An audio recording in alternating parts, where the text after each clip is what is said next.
A frente parlamentar ela será composta por 17 municípios da região. 17. Qual é o objetivo da gente montar a frente parlamentar, que será composta por vereadores de todos esses municípios? Quando a gente quiser reivindicar alguma coisa para a nossa cidade, junto ao governo do estado ou junto a alguma secretaria, não é só nós que vamos estar pedindo, somos 17 municípios. Essa é a grande diferença. Então, os municípios trabalharão em conjunto para a gente conseguir recursos e benfeitorias para a nossa cidade e região. O que falta para nós? Acho que a gente tem que focar nisso. E essa frente parlamentar vai nos ajudar, porque Cerqueira faz parte. O que nós precisamos? Conseguir o asfalto que liga Arandu Cerqueira. Então, isso vai ser o quê? Isso vai ser... a gente já pode até abraçar essa causa. O prefeito estude a possibilidade da regulamentação das diárias, que eu até acompanhei pelo jornal.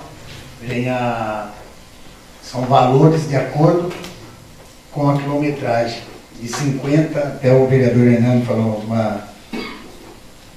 uma coisa que seria o correto, tem que estudar a possibilidade de uma quilometragem para cima. Então, por exemplo, até 100 km é uma diária, de 100 a 200 é outra diária, de 200 a 300 é outra diária, porque não é justo, por exemplo, a pessoa que faz uma viagem mais perto ter o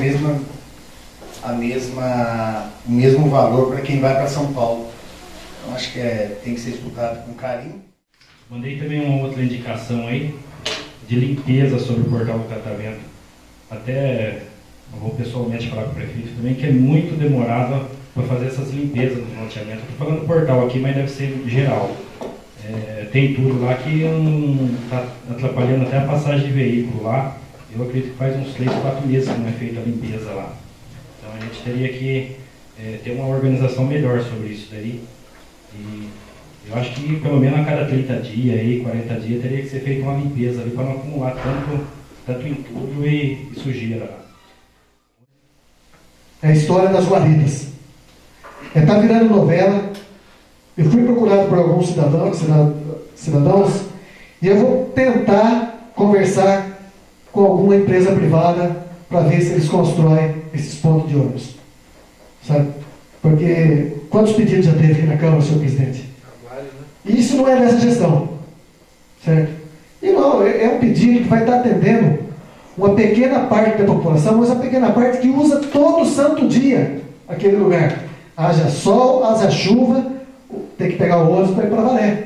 Então, eu vou procurar alguns empresários aí, ver o custo disso e ver se eles podem fazer esse investimento no nosso município.